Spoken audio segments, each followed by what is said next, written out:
Alhamdulillah. Alhamdulillahirrabbilalamin, masih di Islami Twinda, masih membahas tentang apakah orang tua menanggung dosa anak.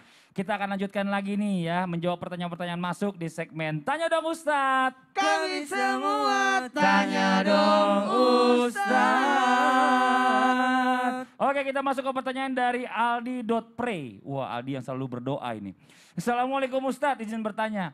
Jika seorang anak perempuan berpacaran dengan lelaki non-muslim, kemudian menikah dan anak perempuan itu keluar dari agama Islam, apakah, dari Tiwi, salah maaf. Ini tadi udah ini ya. Oh ini dia, dari Tiwi ya, dari Tiwi 1419, Assalamualaikum. Ustadz, mau tanya nih, bagaimana hukumnya jika anak tersebut adalah anak angkat? Apakah sama orang tua angkatnya juga menanggung dosa anak tersebut? Apakah ada perbedaan antara anak angkat dengan anak kandung? Ini tolong dijawab Ustadz Maulana. Bismillahirrahmanirrahim. Ketika kita mengangkat anak itu sebagai anak kita atau dalam artian anak kandung, maka juga termasuk kewajiban kita untuk menanggung biayanya, menanggung kesehatannya, menanggung segalanya, bahkan termasuk menanggung bagaimana kita membentuk anak itu menjadi anak soleh. Sekali lagi, membentuk anak itu menjadi anak soleh.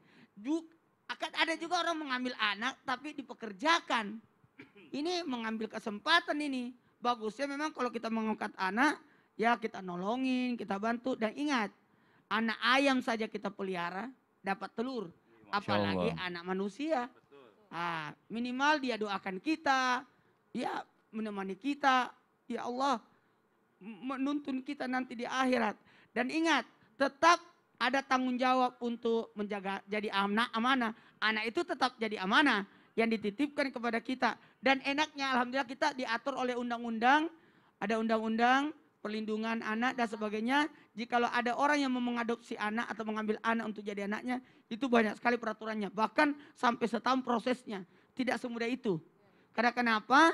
Karena dilihat apakah dia sanggup atau jangan sampai dia terlantarkan. Ini bahaya karena ada 10 hak anak. Hak ada pendidikan, hak kesehatan dan hak sebagainya. Dan apalagi memenuhi kebutuhan anak itu. Sanggup nggak memenuhi kebutuhannya? Sekolahnya dan biayanya dan segalanya. Pengobatannya, mohon maaf ya, tanpa menggurui. Jangan sampai, mohon maaf, justru engkau tidak memberikan kebahagiaan kepada anak itu. Apalagi menjaga nasab. Ini kalau anak-anak susuan ya. Iya, anak susuan. Anak susuan hati-hati kita harus menjaga. Kalau anak susuan itu betul-betul dijaga, jangan sampai justru kita merusak nasabnya. Karena tidak boleh lagi menikah. Betul. Sama diri kita atau sama anak kita atau siapa anak susuan itu. Makanya perlu dijaga. Sekali lagi perlu dijaga siapapun anak. Sekali lagi siapapun anak. Makanya kalau kita mau bersedia menanggung anak, mengangkat anak, maka siap untuk menanggung segalanya. Masya Allah. Termasuk pertanggungjawabannya. Iya. Ini tadi menangkap pertanyaan tadi Mas Aldi ini ya, kalau misalnya seandainya dia menikah dengan anak perempuan yang keluar dari Islam nih, terus apakah dosanya tersebut masih ditanggung orang tua nih Ustadz? Enggak kan kayaknya, udah keluar, orang warisan aja nggak dapat kan Ustadz ya? Gini. Bismillahirrahmanirrahim. Mari kita renungkan ini. Camkan pada diri kita. Apakah sebenarnya kita tidak tahu batas kemampuan kita. Kita mohon kepada Allah. Sekali lagi kepada semua orang tua dimanapun berada. Kita bukan saatnya saling menyalahkan. Bukan saatnya lagi kita saling menunjuk gara-gara ini. Tapi kembalikan pada diri kita. Mohon maaf, astagfirullahaladzim. Camkan, berarti aku kurang sabar. Aku kurang ilmu. Aku kurang berjuang, mohon maaf tanpa menggurui. Saya juga orang tua.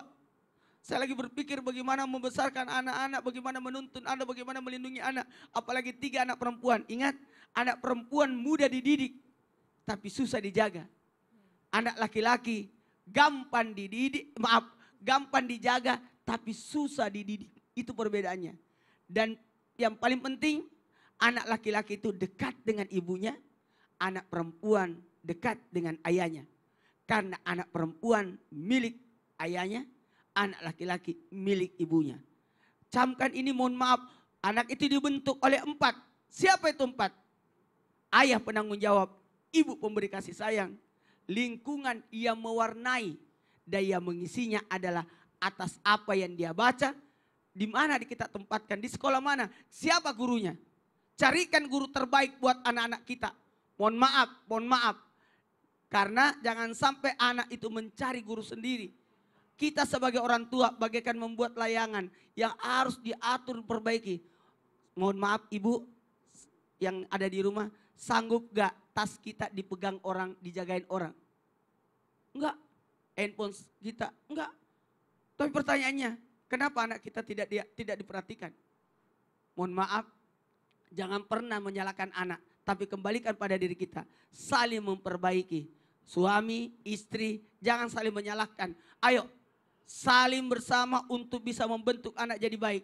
Buatkan, mau jadi apapun anak terserah. Sekali lagi, mau jadi apapun anak itu terserah. Yang penting, Rabbi habli minas solihin.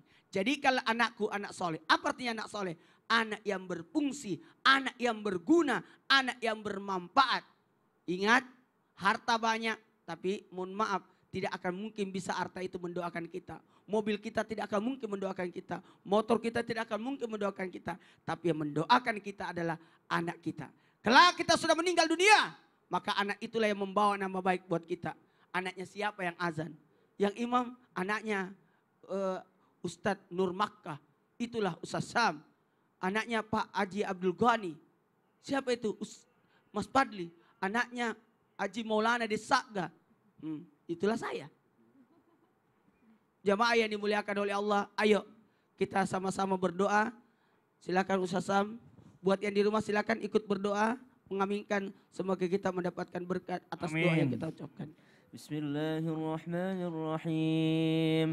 Alhamdulillahi rabbil alamin. Allahumma salli ala sayyidina Muhammadin wa ala alihi wa sahbihi wa sallim.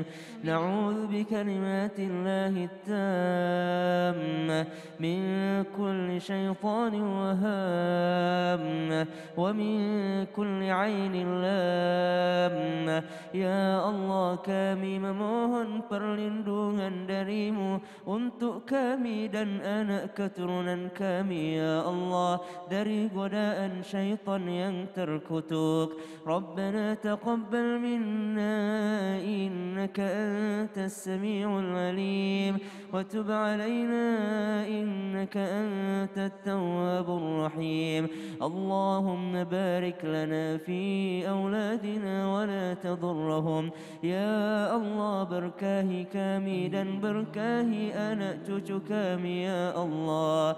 Wawaffiqahum li ta'atika warzuqna birrahum. Ya Allah, bimbing mereka, tuntun mereka dalam kebaikan, ya Allah.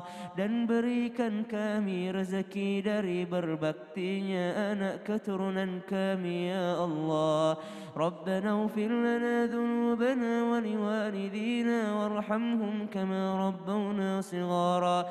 Ya Allah, ampuni dosa kami dan dosa ayah ibu kami, ya Allah. Sayangi mereka seperti mereka menyayangi kami di waktu kecil kami, ya Allah. Rabbana hab lana min azwajina wa dhurriyyatina qurrata a'yun. Ya Allah, kami memohon kepadamu, jadikan pasangan dan keturunan kami menjadi penyejuk kami, ya Allah, yang membuat kami menangis bahagia karena mereka, ya Allah. Waj'alna lil muttaqina imama. Rabbana atina fid dunya hasanah. Ya Allah, berikan kami kebaikan dunia, ya Allah. Jamaah Islam itu indah yang belum punya anak, berikan keturunan yang saleh dan salihah. Jamaah Islam itu indah yang sedang sakit, angkat penyakitnya, ya Allah. Jamaah Islam itu indah yang sedang kesulitan, mudahkan urusannya, ya Allah. Wa fil akhirati hasanatan wa qina وقنا عذاب النار وصلى الله على سيدنا محمد والحمد لله رب العالمين. Amin, amin ya rabbal alamin. Masya Allah, alhamdulillah, demikianlah perjumpaan kita hari ini. Semoga bermanfaat. Sekali lagi mohon maaf atas segala kekurangan. Wabillahi taufiq wal hidayah. Wassalamualaikum warahmatullahi wabarakatuh. Waalaikumsalam warahmatullahi wabarakatuh. Astaghfirullah.